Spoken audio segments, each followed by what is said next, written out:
Could you, for the record, just tell us your name, your affiliation, school affiliation, and how long have you been associated with it? Yeah, And I'm speak to that. Mike Janis. I'm Associate Professor of Communication at Stanford University. I'm President of the American Forensics Association. And I started with policy debate when I was in ninth grade. So it would be 1979. Wow. So, Well, could you tell us a little bit? You said ninth grade. Could you tell us how did you get hooked in? How did you get drawn into debate? What was that? well, yeah. Most debate coaches have a lack, I guess, and that is the feeling that you never really live the full life of debate that you should have as a debater. And so if you talk to any of them, it'll be a tragic early loss at a tournament, or they get suspended from the team or something like that. And so I started debate. I got injured in playing soccer, and my career ended. And I was looking for something else to do, and a fellow who taught French decided that he wanted to start a debate team. And he had debated in the early 1960s. And so I can still remember, we went to our very first debate tournament at Lexington High School. I grew up in Massachusetts. And we were prepared, ready to go. And we stood up, we were the affirmative, and our first words were, "Honorable Judge, worthy opponents, Mr. Chairman, we stand today with 3 inequities in the status quo."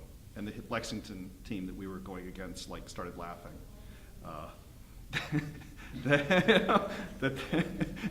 We were about 30 years out of date at that point, and it became really quickly apparent to us that the type of debate that we were doing was something that had passed, and that we had been misinformed about how things were. But we had smart kids on the team, and we lived in an area where there were a lot of debaters, and sort of coached ourselves to some good tournaments, and we lived in a region where there were some really good tournaments nearby. And so my career kind of started off as sort of a scrappy underdogs, I guess, from a very small school. And it continued, because I went to Boston College, and right before I got to Boston College, the coach had died tragically, leaving them without a coach, but with a rather large budget for travel.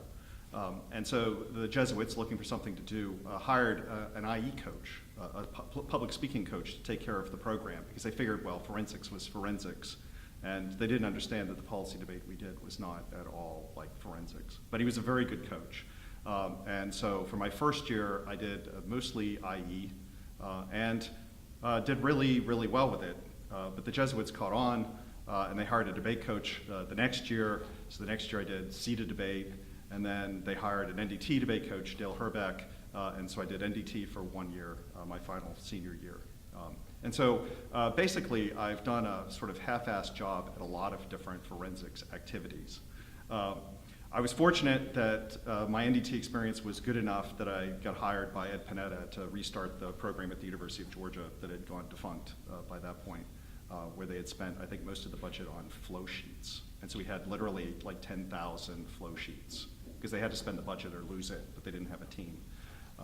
So it was a giant, closet full of flow paper when I got there.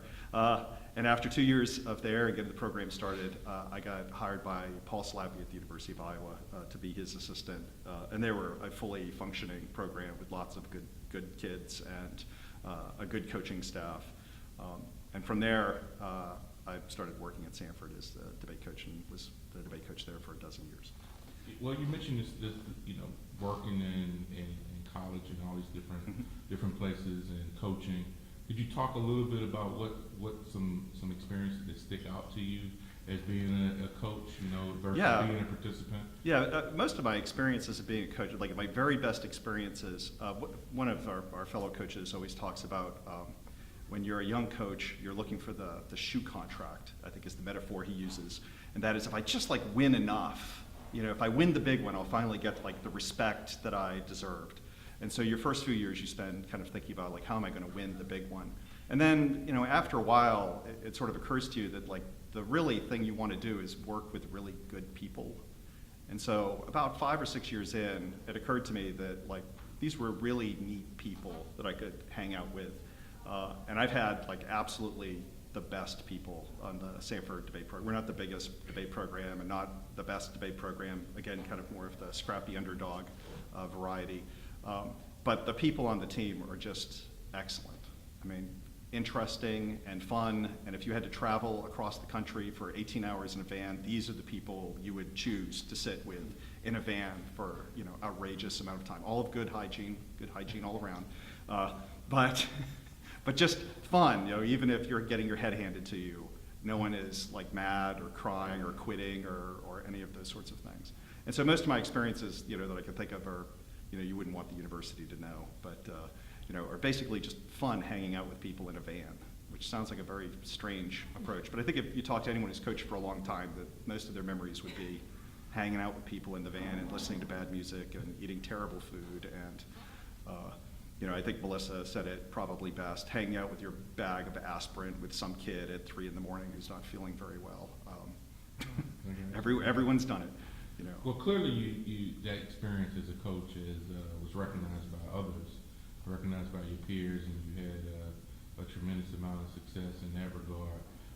That you have been recently inducted to the Key Coach Society. I would love if you could spend some time just kind of talking about what that achievement means to you, that recognition, and what does the Key Coach Society mean to you? Well, the good thing, I guess, about being elected to the Key Coach Society means that you have a lot of friends that are key coaches. And as I think back on the list, I was sitting there and they were all kind of out in front of me. I was thinking, you know, 90% of those people I know well enough that I would ask a favor of them and be relatively assured that they would give me the favor. Which is really nice, you know, to live in a community, in a family where you know the other people so well, and you see them so often, and some of them I haven't seen, you know, I don't see as often as maybe I used to, but to be part of that community is really gratifying and humbling, I think was the word someone else used, because all of them I know are better coaches than I am. You know, but they like me, and that's the key part. And I think that they feel equally comfortable asking me for favors as well. And so that sense of community, of giving and taking, and of not being a stranger, I think is one of the great strengths of the Key Coach community. Awesome. Well, and you also alluded to your current profession and opportunity to work with college students and help push them to hopefully the next academic level and social level.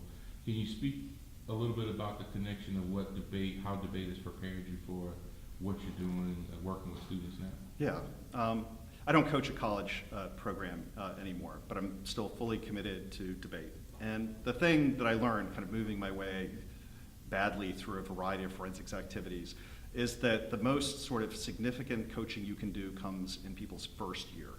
And that's where people pick up the most. And after that, it's all kind of diminishing returns. To coach someone who's debated for 10 years, there's not that much you can offer them that they can't develop for themselves. But in the first or second year, you can totally shape someone's sort of point of view on. And so I find my most gratifying work is I teach mostly composition classes, and I teach them as debate tournament. And the greatest moment is in the middle of the semester where some kid figures it out that they're going to humiliate someone else in the class, and they're going to spend all night doing research in order to just crush them.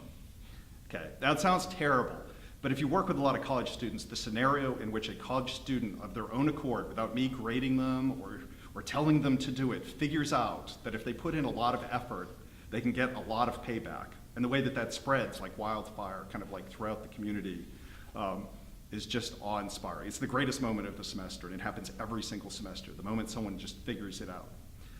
I spend a good bit of my time coaching middle school debate, which is sort of the same idea.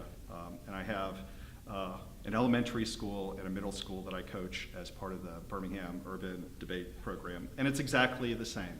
About 3 months in, someone will figure it out, you know, and it'll spread like wildfire. That if you put in a little bit of effort and a little bit of time and you understand exactly what's going on, you know, that you can use this against someone, right? That it could be of a benefit to you, and that no one has to tell you to do it. Like no one has to crack the whip or wake you up early or remind you to do your homework, right? That you could do it yourself. And that is the most beautiful part. Uh-huh. Well, that I think that leads to the next question that comes to mind, which is how it seems like debate is definitely playing a role in the lives of the students that you're working with. What would you say to students that are either thinking about participating in speech and debate or just initially getting into speech and debate, or for folks that are wondering should they invest or support debate? Why is it so important now for debate to be an integral part of our society in the 21st century? Okay. We have a lot of problems, and the problems are complicated and interrelated, and for most of them, there are solutions to the problems. The problem is that people don't want to invest a lot of time in mastering issues or looking through multiple solutions, or one of the most useful ideas from policy debate you can take is the notion of comparative advantage. Like, most people just don't even think this way. And that is that there is like a current system, and then there's an alternative system that you could offer, and the alternative system isn't perfect, but it might be better than what you have now, right? And so you should compare things by, relative to what they are now. In my middle school class, the metaphor that works best for them is, they'll say, well, we save a lot of lives. It's like, well, you don't really save any lives because everyone dies, right? You've extended some lives. And the question is, are those extensions worthwhile, right? This notion of comparative advantage. And I think once you have this kind of in your head, comparative advantage, some very basic debate ideas, the notion of competition, that you could do both sometimes, or maybe sometimes you can't, that it opens up a variety of like real world solutions to problems, and much more viable solutions to problems. Add in, an appreciation for evidence and the ability to weigh it and to evaluate it, and you become a fully functioning person, especially a fully functioning person in a democratic society. And so you live, I think, a kind of sad half-life if you don't have at least some of those tools. It's all spouting about some utopian world that will never exist and that probably wouldn't solve the problems that you identify, but you're committed to it because you like some of the people who are committed to it, or something like that. And that seems sad. Well, I appreciate your time. I don't know if Okay. there's anything Fine. else you'd like to add. No, I'm good. You can come back next year, though. Okay, yeah.